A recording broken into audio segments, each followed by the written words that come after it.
simplement des intrants Ça n'a pas agricoles. de poids de paiement. Question financière dans un premier temps, votre parce que avis, derrière, pourquoi La on le dit situation pas? de Pourquoi ça l'élection semble président La Macron est distribution assez... agricole se prépare.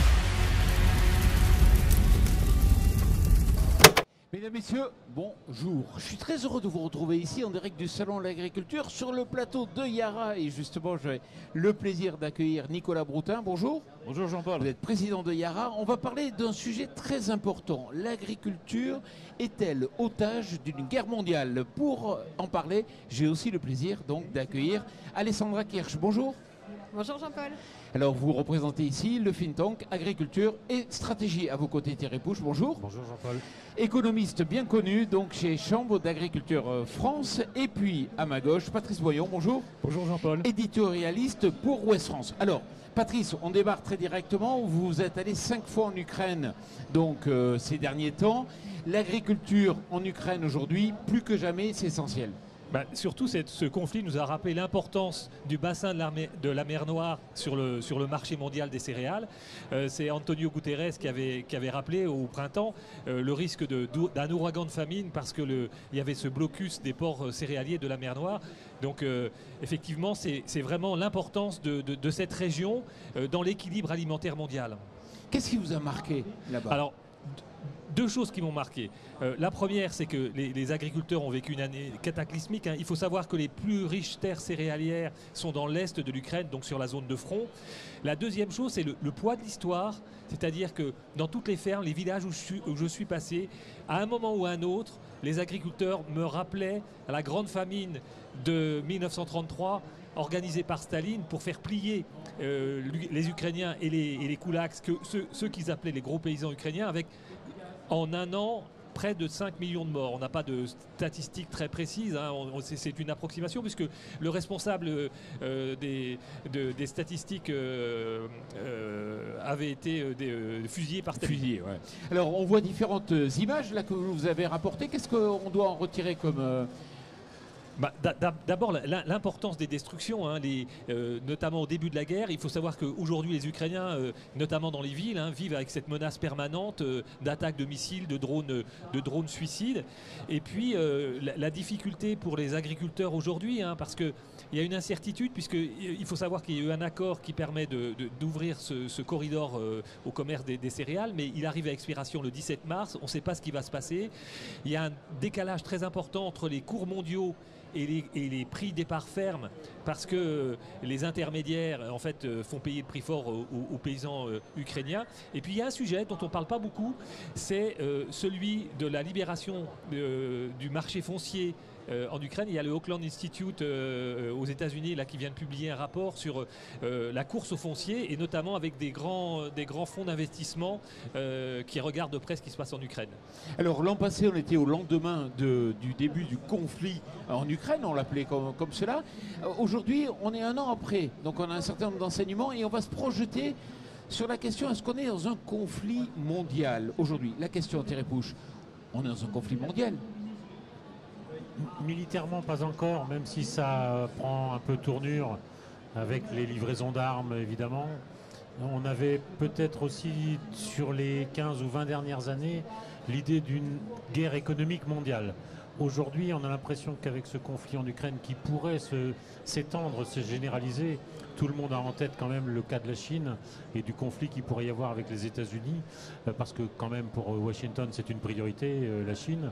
On a l'impression que maintenant, la guerre économique va se superposer ou va peut-être s'exacerber avec un conflit militaire qui pourrait se généraliser. Et là, précisément, la question de l'accès à l'agriculture, de l'accès à l'alimentation, de la maîtrise de la sécurité alimentaire va se poser de façon encore plus forte. On avait eu tendance quand même à penser depuis les années 90 que les questions agricoles, alimentaires, même les matières premières au sens large pouvaient être reléguées au second plan.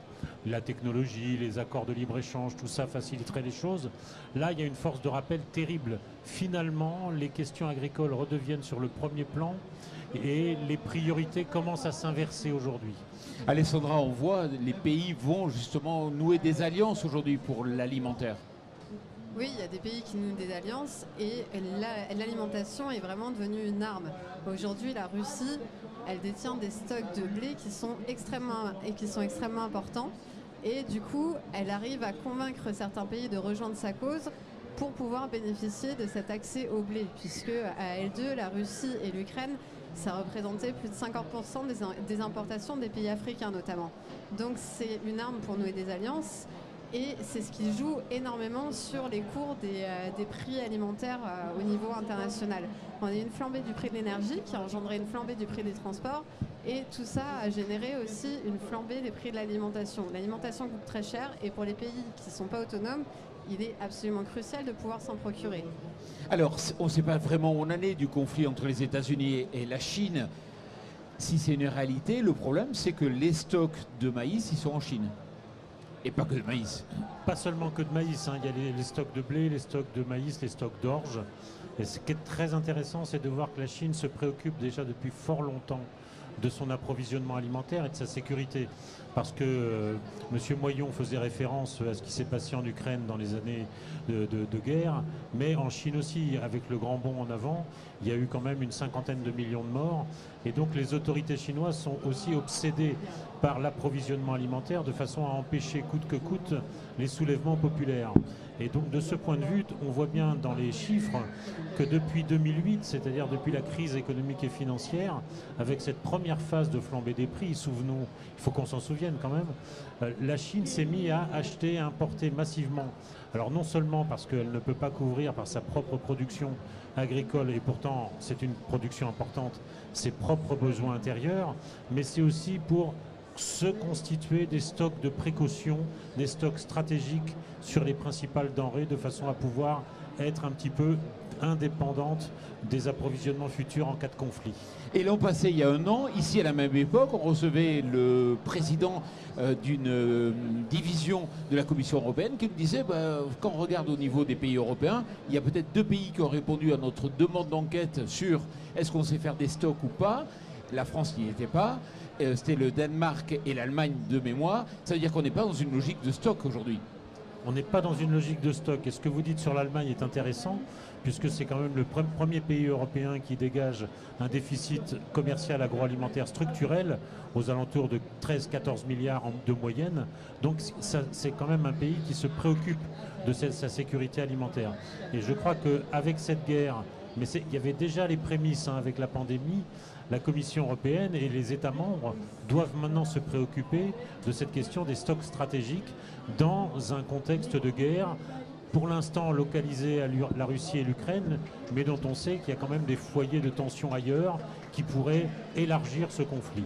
Là où on a eu l'impression de savoir faire des stocks, c'est sur le gaz peut-être, et encore un peu en retard. Qu'est-ce que vous pouvez nous en dire ? Ça a été dit, l'énergie est une arme de guerre. L'alimentation est une arme de guerre et les engrais, quelque part, sont une arme de guerre puisqu'ils sont fabriqués à partir d'énergie. Et on sait le poids de la Russie, notamment dans la production mondiale. Je prendrai l'exemple de la potasse. 45% de la production de potasse mondiale, c'est la Russie et la Biélorussie. Donc, dans un conflit qui n'est pas militairement mondial, mais dans une problématique qui l'est clairement, puisque le monde est extrêmement divisé, quand on a des concentrations de production qui sont telles, et qui avant étaient quelque part régulées par des échanges internationaux, qui le sont beaucoup moins aujourd'hui, oui, les tensions sont fortes. Alors, c'est vrai, Jean-Paul, on ne s'attendait pas à ce que l'Europe gère la situation gazière de façon aussi... efficace, oui. Puisqu'on était très inquiets au mois d'août 2022. L'hiver s'est plutôt bien passé. Maintenant, les problèmes peuvent toujours se présenter devant nous. Je pense que la tension va rester forte. Et cette division du monde maintient sur l'agriculture et sur la production agricole une pression extrêmement forte. Sur le métier des engrais, ce qu'on constate, c'est que beaucoup d'agriculteurs n'ont pas utilisé d'engrais. En Europe, c'est à peu près 5% de baisse de consommation en lien avec ces problématiques d'approvisionnement et de prix. En Afrique, 25%. Donc on est quand même dans une problématique aujourd'hui de production agricole au niveau mondial, au niveau européen et au niveau français, que nous devons travailler impérativement. C'est-à-dire que vous avez le reflet un peu par la sous-utilisation donc de l'engrais, de la sous-production qu'il peut y avoir. On est en décapitalisation, on est en baisse de production agricole. Ça, c'est évident et c'est aussi vrai en France. Et si on se projette dans les mois à venir, vous dites la vague est derrière ou la vague est devant? Alors, vous ne savez pas. On va rester dans une situation très complexe, on va rester dans un monde très fragmenté, avec une influence géopolitique très forte qui rend aussi les décisions plus compliquées pour les entreprises. On a besoin du soutien des nations. On a besoin du soutien des nations, il faut s'organiser au niveau européen, il faut répondre à l'Inflation Act de façon évidente. Donc, moi, je pense que notre industrie est quand même en danger en Europe parce que nous devons la décarboner, on a des investissements importants à faire et on est dans une phase clairement de décapitalisation. On utilise moins d'intrants et il y a moins de production agricole. On va essayer de voir l'adaptation peut-être des schémas, des façons de penser l'agriculture. Est-ce que vous pensez aujourd'hui que nos gouvernants sur le plan agricole ont intégré les changements de contexte ? On n'est absolument pas outillé pour faire face à toutes ces fluctuations de prix. Là, aujourd'hui, on a vu des prix des intrants sur l'année dernière, les prix des engrais qui ont été multipliés par 3, 4, 5. Là, il y a des agriculteurs qui ont dû acheter, il y a quelques mois, des coopératives qui ont dû acheter pour leurs agriculteurs des intrants, des engrais à des prix extrêmement élevés, de l'ordre de 1 200 € la tonne pour de l'ammonitrate, qui coûtait 300, 400 € il y a 1 an et demi, ce qui est énorme. Et les agriculteurs ne savent absolument pas à quel prix ils vont vendre leur récolte cette année. Donc ils peuvent encourir une partie sur les marchés à terme, mais ce n'est qu'une petite partie. Or, ce qu'il faut savoir, c'est que la variation de prix, elle est liée à la demande et à l'état des stocks. Et étant donné que les stocks ils sont gérés par des États qui priorisent leur population, comme la Chine, qui peuvent du jour au lendemain mettre en œuvre des restrictions aux exportations, les conditions de prix peuvent varier de semaine en semaine. Là, on a le blé, en début d'année, on était redescendu vers les 280 € tonne, on est remonté à 300 €, paf, on redescend à 280. On est dans une période où il n'y a aucune visibilité sur les prix, alors que les dépenses ont déjà été engagées pour mettre en œuvre les semis, pour avoir les cultures. Et donc, comme le disait monsieur, il y a une volonté de réduire la voilure pour assurer un petit peu le coût, réduire les dépenses de la part des agriculteurs, qui risque de mener et qui va mener à une baisse de production. Et ceci associé à différentes exigences au niveau de l'Union européenne, où vous avez une exigence en matière de diversification des assolements qui aboutit à une réduction de la sole en céréales. On va le voir cette année, il y aura moins de céréales du fait à la fois de la hausse du prix des intrants et à la fois des nouvelles exigences liées à la PAC. Patrice. Alors, il y a beaucoup d'incertitudes qui sont liées au bassin de la mer Noire. La première chose, c'est que 30% en gros des terres, pour l'instant, n'ont pas été semées.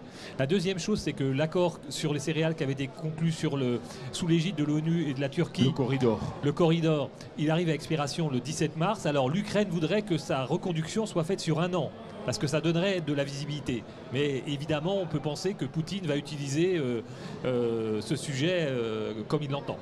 Alors, si vous dites qu'on n'est pas outillé, préparé, qu'on n'a pas fait évoluer les consciences, est-ce que vous pensez, Thierry Pouche, qu'il faut faire, de même qu'il y a un effort militaire à faire à un moment donné d'armement, est-ce qu'il faut faire un effort agricole d'urgence ? Il y a une prise de conscience décisive et urgente à opérer à l'échelle de l'Union européenne. C'est-à-dire que toutes les ambitions qui avaient été affichées ces dernières années doivent être maintenant rattaché au contexte actuel. C'est-à-dire qu'on doit nécessairement déboucher aujourd'hui dans une reconfiguration des priorités sans forcément reléguer au énième plan la question environnementale. Le fait que nous soyons dans un contexte tendu sur l'approvisionnement. Alessandra Kirch parlait tout à l'heure des restrictions aux exportations. L'Inde, par exemple, a multiplié ces restrictions sur le blé, sur le sucre, sur le riz. Donc on est dans une situation relativement complexe qui nécessite d'inverser cette priorité et de prendre conscience que désormais la production dans un contexte de guerre, dans un contexte de tension de marché, dans un contexte d'insécurité alimentaire croissante, la question de la production doit redevenir une priorité. Mais au niveau européen, on est très loin. Aujourd'hui, on parle d'appliquer les accords commerciaux, enfin on discute autour des accords commerciaux internationaux. On est très loin de cette stratégie du côté de la Commission. C'est pour ça que certains États membres, à commencer par la France, étant donné sa position de première puissance agricole, devraient peser justement dans les débats actuels sur la stratégie alimentaire de l'Europe. Devrait, c'est inconditionnel ? Et c'est surtout, je répète qu'effectivement, on a besoin d'un soutien politique, on a besoin d'un soutien européen. c'est pas du tout le bon moment pour une prolifération de la surtransposition à la française. Je prends l'exemple des ammonitrates qui vont être encore plus réglementés à partir du mois d'avril. Mais quel timing! Quel timing! C'est-à-dire que venir se mettre des contraintes de production dans ce moment où, au contraire, il faudrait tous ensemble se mettre autour de la table pour voir comment on fait plus, ce qui ne veut pas dire que ça sera au détriment de l'environnement, puisque nous avons des solutions. Je pense que là, il y a vraiment une prise de conscience nécessaire et extrêmement urgente. Il y a un risque sur la production.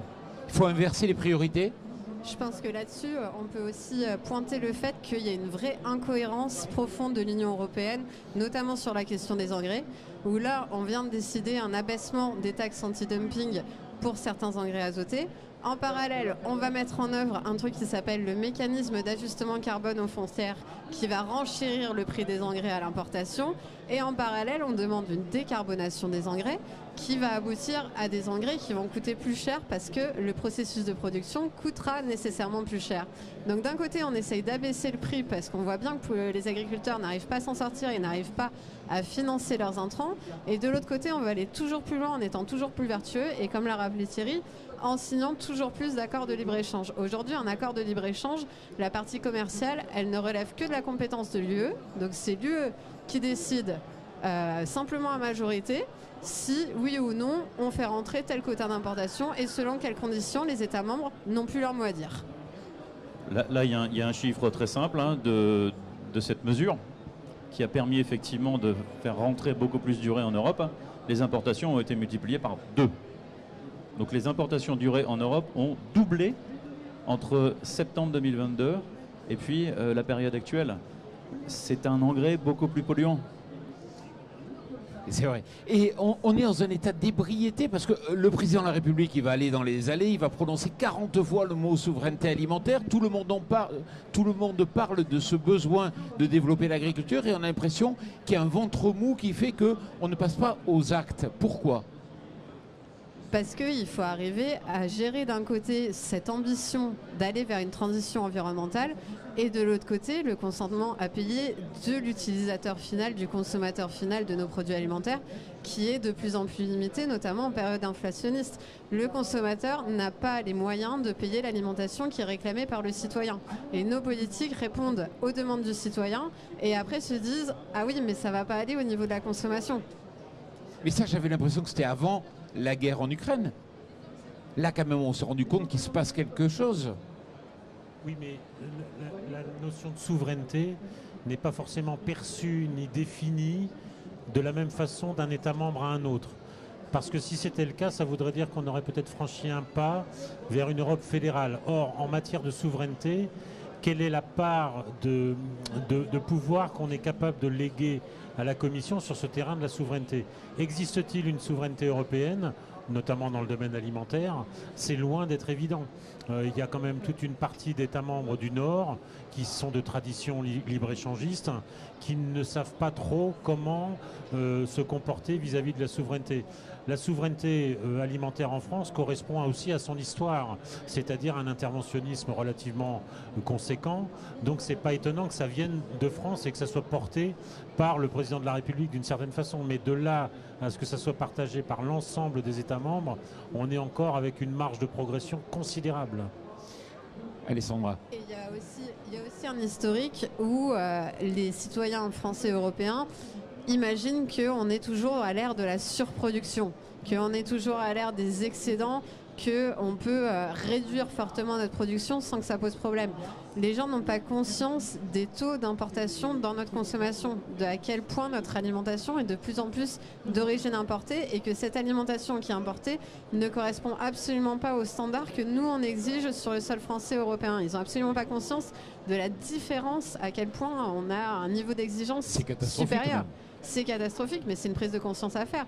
Mais au niveau européen, vous prenez les députés de la commission agriculture face aux députés de la commission environnement, ils parlent absolument pas le même langage, ils ne se comprennent pas. Alors si on part du principe qu'on est dans un état de guerre mondiale sur lequel il faut faire un effort de guerre alimentaire, est-ce qu'on en a les moyens? Je sais pas, est-ce qu'on a la main d'œuvre pour développer rapidement l'agriculture? Le premier défi, en tout cas pour la France, on sait qu'il y a 50% des agriculteurs qui vont prendre leur retraite dans les 10 ans qui viennent, c'est d'avoir Sébastien Abis dit qu'il faut dessiner la cartographie de la France agricole de 2030 puis de 2050, c'est-à-dire qu'il faut définir où on veut aller. Et puis les efforts de recherche, accélérer sur la formation, sur le renouvellement des générations, peut-être avoir une loi foncière comme le demandent certains. En tout cas, l'agriculture, c'est du temps long, on l'a oublié, et sans ce temps long, sans cette définition d'un grand projet agricole, on n'avancera pas. Thierry? Il y a effectivement une lourde contrainte sur le renouvellement des générations, mais il me semble que le contexte actuel est assez porteur pour rendre attractif le métier d'agriculteur, parce qu'il y a des défis tellement importants et tellement honorables à relever que ça peut permettre, justement, si on leur donne un certain nombre de moyens et si on assure des conditions, ça peut permettre à des jeunes générations d'être attirées par le métier et donc d'amorcer un certain processus de renouvellement de ces générations. Oui, Nicolas. Ouais, sur la question des engrais, les technologies existent, on sait les décarboner. Ça veut dire électrifier finalement la production. Si les engrais consommés par les agriculteurs français devaient être totalement électrifiés demain, ça représente 6% de la consommation électrique française. Donc dans l'absolu, c'est technologiquement possible et c'est raisonnable, semble-t-il, si on met les bonnes priorités. Maintenant, sur cet aspect, il faut aussi l'accompagnement de l'État pour des électrolyseurs, pour de la puissance électrique installée. C'est un effort qui va bien au-delà des sociétés privées que nous sommes. Alessandra, pour conclure, il faut faire prendre conscience aujourd'hui à nos dirigeants qu'il y a besoin d'accélérer sur la politique de stocks, de libérer la production à court terme intensive pour être capable de pouvoir répondre à une éventuelle crise alimentaire? C'est complètement vrai. Si on prend la notion de stock, pour le gaz, on a obligation d'avoir 90 jours de stock dans chaque pays membre de l'UE.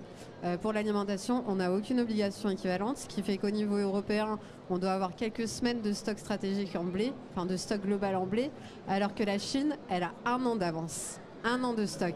Ça vous donne une idée du gap, et les États-Unis sont à un niveau intermédiaire.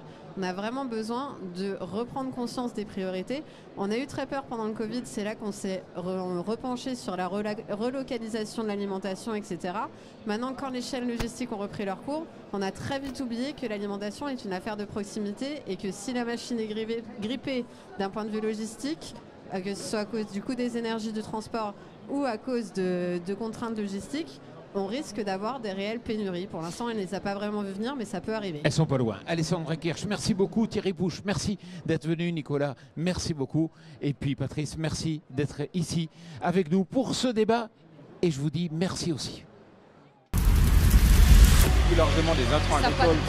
Question financière dans un premier temps. À votre avis, pourquoi la situation de l'élection du président Macron est assez... agricole se prépare